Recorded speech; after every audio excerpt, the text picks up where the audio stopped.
प्रियंका नाम की एक नवविवाहिता शादी को अभी कुछ ही समय हुआ था।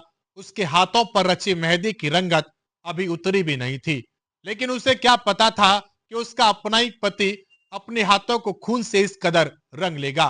एक ऐसी वारदात जिसने रिश्ते के भरोसे को शर्मसार कर दिया। दरअसल फरुखाबाद जिले के थाना कायमगंज क्षेत्र के गांव जिजपुरा की रहने वाली सोमवती ने बड़े अरमानों के साथ अपनी बेटी प्रियंका की शादी 14 दिसंबर 2024 को की थी। शादी कासगंज जिले के सिकंदरपुर वैश्य थाना क्षेत्र के गांव गंगपुर के रहने वाले रविंद्र के साथ हुई थी।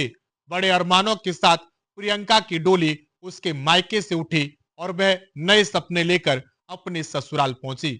लेकिन उसे क्या पता था कि जिस घर को उसने अपना समझा था, उसी घर में उसके अंत की कहानी लिखी जाएगी। शादी के कुछ दिन बाद प्रियंका की मां सोमवती अपनी बेटी से फोन पर बातें करती है। कुछ दिन तक तो बातें होती हैं, लेकिन उसके बाद अचानक से प्रियंका से बातें होना बंद हो जाती है। 14 अप्रैल 2025 को प्रियंका का जेठ राजेश प्रियंका के भाई को फोन करके बताता है कि प्रियंका और रविंद्र नौकरी करने के लिए दूसरे राज्य चले गए हैं। कुछ दिन और समय बीतता है। उसके बाद परिजन अपनी बेटी की आवाज सुनने के लिए तरस जाते हैं। फिर अपनी बेटी से बात करने के लिए तमाम प्रयास व करते हैं, लेकिन प्रियंका के ससुराली जन कोई ना कोई बहाना बना देते हैं। जिसके बाद प्रियंका की मां सोमवती कासगंज जिले में पहुंचती हैं और 18 फरवरी 2026 को कासगंज के सिकंदरपुर वैश्य थाना में एक एफआईआर दर्ज की जाती है और उस एफआईआर के तहत पुलिस आरोपी रविंद्र को पूछताछ के लिए अपनी हिरासत में ले लेती है और उससे प्रियंका का पता पूछा जाता है।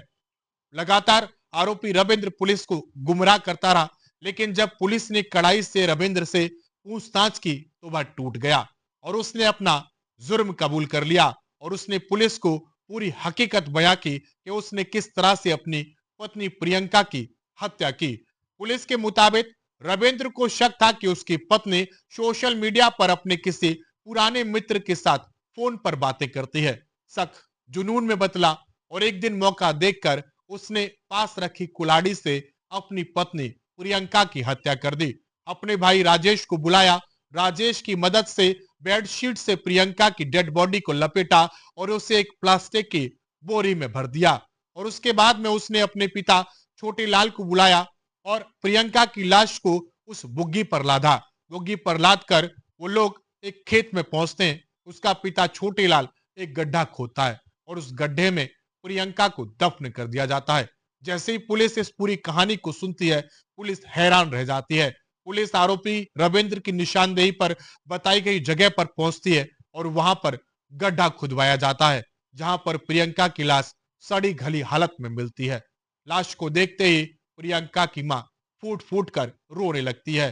जिस नाच के साथ बेटी को डोली में उठाकर विदा किया था, उसका डेड बॉडी इस तरीके से मिट्टी से बाहर निकलती है।